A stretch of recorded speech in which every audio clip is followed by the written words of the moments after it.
소개해 주셔서 감사합니다. 제가 말씀드릴 내용은 염증성 장질환 환자들이 관절염이 잘 생깁니다. 관절이 잘 아파요. 그래서 그것을 우리가 염증성 관절염이라고 하고요.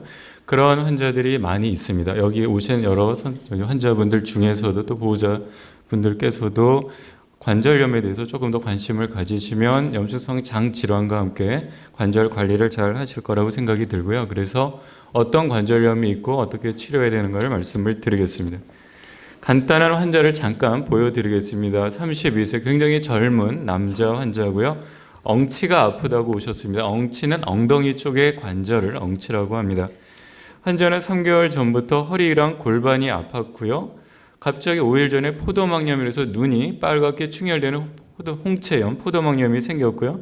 피검사에서 염증 수치가 약간 올라가 있고 HLA-B27이라는 유전자가 양성이 나왔습니다. 환자가 다른 아픈 경력, 과중력 없었고 류마티스 관절염을 앓으신 적도 없죠. 엑스레이를 찍었더니 골반입니다. 골반인데 허리, 척추가 내려오는 부위에 관절염이 있습니다. 여기 요 부분이고요. 여기하고 여기 부분에 관절염이 있는 것을 알 수가 있고요. CT 컴퓨터를 촬영했는데요. 역시 여기 척추에서 골반으로 연결되는 뒤에 엉덩이 쪽에 이 부위에 관절염이 있습니다. 여기를 엉치 관절, 골반 관절염이라고 합니다. 환자가 이제 관절염에 대한 치료를 했어요. 저희는 이제 이런 경우를 우리가 강직성 척추염 이렇게 해서 치료를 합니다. 그런데 몇 년 후에 환자가 대변에서 피가 나오는 혈변을 보셨고요. 우리 병원 염증성 장질환 센터에서 내시경을 했습니다. 대장 내시경을 했더니 이런 식으로 장이 허는 크론병이 진단이 됐습니다.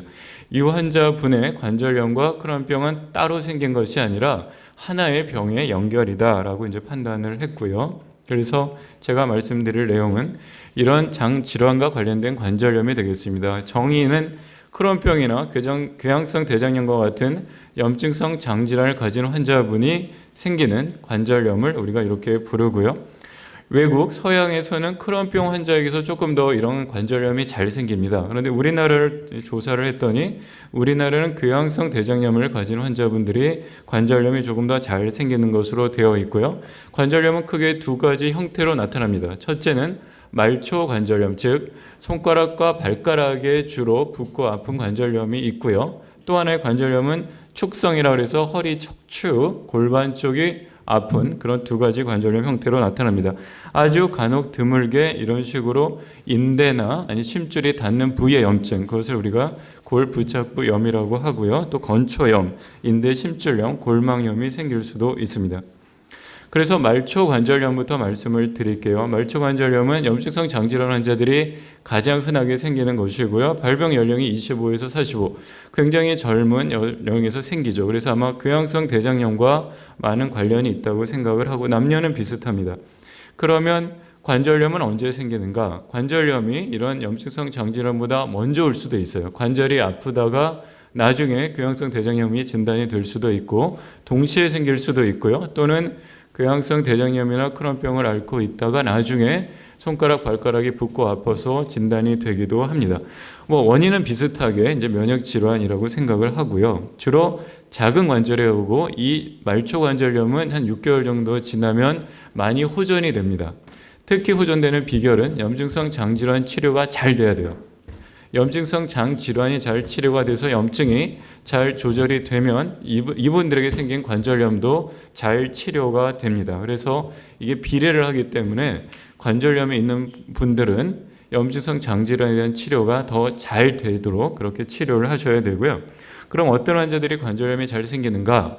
어떤 분이나 대부분 염증성 장질환을 가지고 있으면서 이런 분들이 포도막염, 눈이 충혈되는 거, 홍반성 결절, 피부에 붉은 도장처럼 뻘개지는 것, 그리고 농피증, 이렇게 고름이 생기는 것처럼 보이는 이런 피부 질환이 있을 때 관절염이 잘 생깁니다. 그래서 우리 환자분들 중에서 이런 장 질환 더하기 다른 이런 눈이나 아니면 피부 질환이 있으면 이런 분들은 관절염에 대해서 특히 유의하실 필요가 있습니다.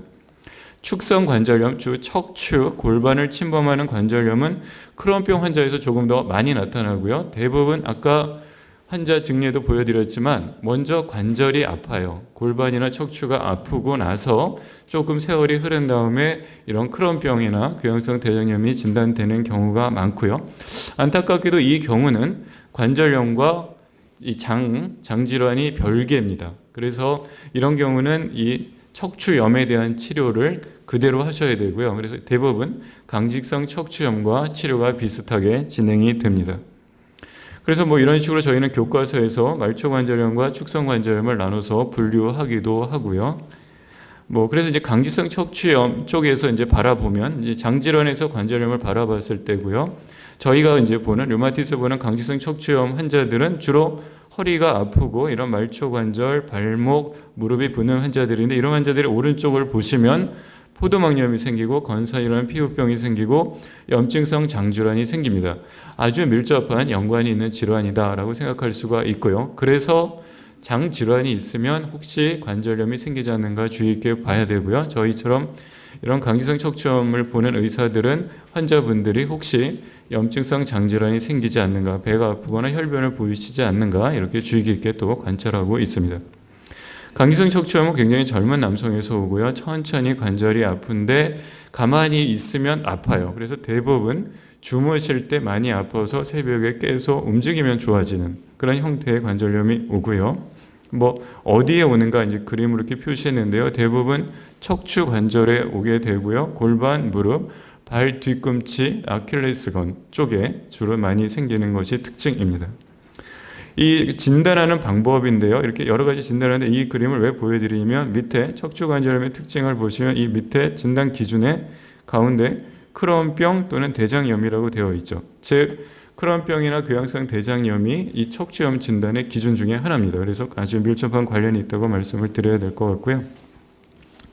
마지막 치료를 보시면 이렇습니다. 저희도 뭐 교육, 운동, 물리치료, 재활치료를 하게 되고요.